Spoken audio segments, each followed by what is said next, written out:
Hello বন্ধুরা, সবাই কেমন আছো? আশা করি সবাই ভালো আছো। আজকে ছিল শুভ রাধা অষ্টমী, আর রাধা অষ্টমী সবাইকে জানাই অনেক অনেক শুভেচ্ছা। বন্ধুরা, এতদিন আমি ব্লগ দিতে পারিনি কারণ আমার সোনার খুব শরীর খারাপ। তো ওর 1 মাসের ওপর হয়ে গেল, ওর আমেশা পটি হচ্ছে। তো ডাক্তারও আমাদের দেখানো হয়ে গেছে 3-4 বার, ওষুধ খেয়েও ওর কমছে না। তারপর ডাক্তার ওর লিভার টেস্ট দিয়েছিল, আর সেটাও আমরা করিয়েছিলাম। করানোর পর ওর রিপোর্টে এসছে ওর ইনফেকশন হয়েছে। তো সেই চিন্তাভাবনার মধ্যে থেকে আর ইচ্ছা করতো না ব্লগ বানানোর। আর তার থেকে বড় কথা, ও এখন করে এত ঘ্যান ঘ্যান হয়ে গেছে, মানে আমার কোল থেকেও নামে না, কারোর কোলে যাবে না। আর ওকে নিয়ে এখন আর কোনো কাজই আমি করতে পারি না, সারাক্ষণ ওকে নিয়ে বসে থাকতে হয়। এখন আমি সোনাইকে ঘুম পাড়িয়ে চলে এসেছি রান্নাঘরে। আর এসে দেখছি মা এখানে খিচুড়ি ভোগ বসিয়ে দিয়েছে, আর পাশের ওভেনে পায়েসও বসিয়ে দিয়েছে। তো দেখি এখন কি জোগাড় করতে লাগে, তো সেগুলো এখন হাতে হাতে জোগাড় করে দেবো।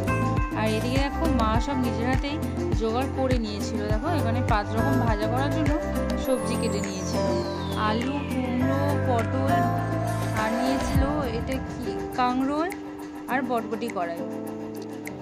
তো এগুলো এখন ভাজা হবে, এগুলো আমি ভাজবো। তারপর আমি স্নান করতে গিয়েছিলাম, আর এখানে সোনাই উঠে গিয়েছিল। তো ওকে নিয়ে এখন আমি পুজো করতে বসে গেছি। আর এদিকে দেখো গোপালকে স্নান করানোর জন্য নিয়েছিলাম, আর সোনাই গোপালের সাথে কিরকম খেলা করছে, দেখো গল্প করছে। দাদা দাদা বলো।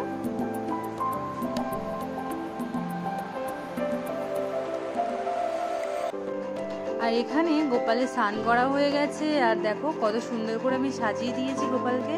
আর এই জামাটা কিন্তু আমি বানিয়ে দিয়েছি, আর আজকেই পরালাম নতুন জামা।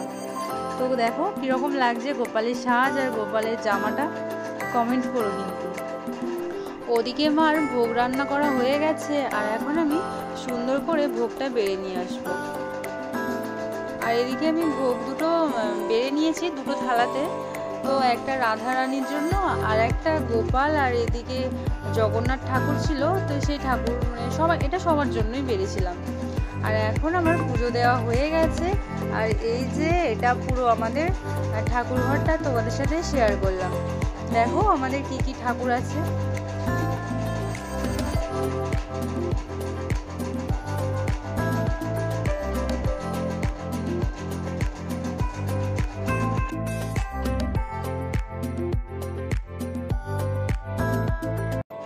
বন্ধুরা, তোমাদের সাথে আর একটা কথা শেয়ার করা হয়নি। মা যখন ভোগ রান্না করছিল, তো সেই সময় কিন্তু গ্যাসটা চলে গিয়েছিল, আর সেই ভোগটা হয়ে যাওয়ার পরে কিন্তু, তো এই তরকারিটা যখন বসাবো বলে গ্যাসটা জ্বেলেছিলাম, ঠিক সেই সময় গ্যাসটা চলে গিয়েছিল। আর আমাদের দুটো সিলিন্ডার, তো আগের মাসেরটা শেষ হয়ে গিয়েছিল, ওটা ভরা হয়নি। আর এ মাসে হয়তো একটু বেশি খরচা হয়েছে, কারণ মাস এখনও শেষ হয়নি, তার মধ্যে গ্যাসটা চলে গিয়েছে, ওই জন্য আমরা বুঝতে পারিনি। আর এখন বাজে দুপুর 2টো, আর একটু আগেই গ্যাসটা দিয়ে গেছে। তো এখন সেই গ্যাসটা লাগিয়েই রান্না করছি।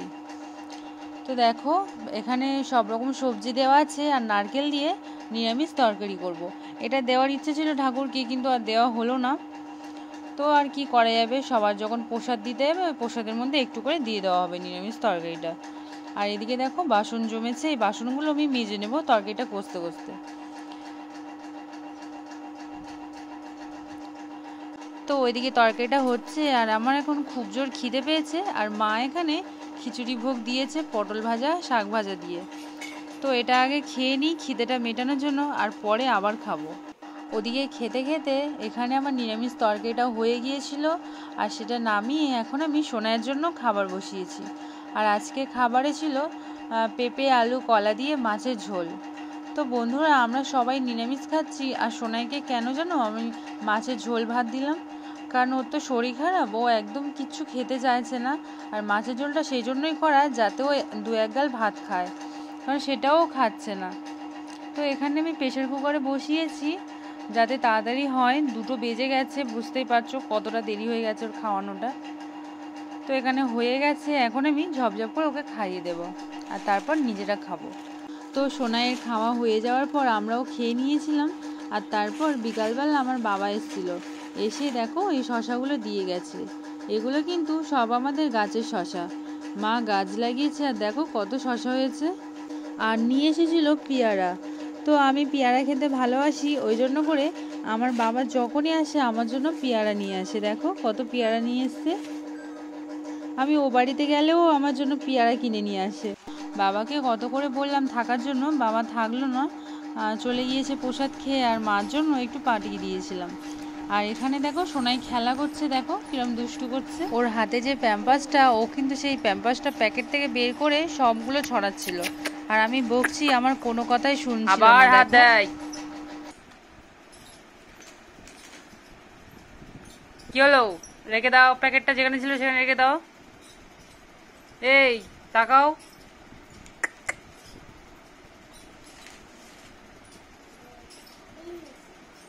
দাও, আমি পড়বো দাও। এখানে দেখো বন্ধুরা, ওর কাছে আমি হাত বাড়িয়ে প্যাম্পাসটা চাইছি, আর ও ভাবলো যে ওর হাত ধরার জন্য আমি ডাকছি। দেখো কি সুন্দরভাবে হাতটা দিল। তো বন্ধুরা, আজকের ভিডিওটা যদি তোমাদের ভালো লেগে থাকে তাহলে নতুন নতুন ভিডিও পেতে চ্যানেলটাকে অবশ্যই সাবস্ক্রাইব করে রেখো আর একটা লাইক করে দিও। তো ততক্ষণে তোমরা সবাই ভালো থেকো আর আমাকে একটু সাপোর্ট করো। তো টাটা।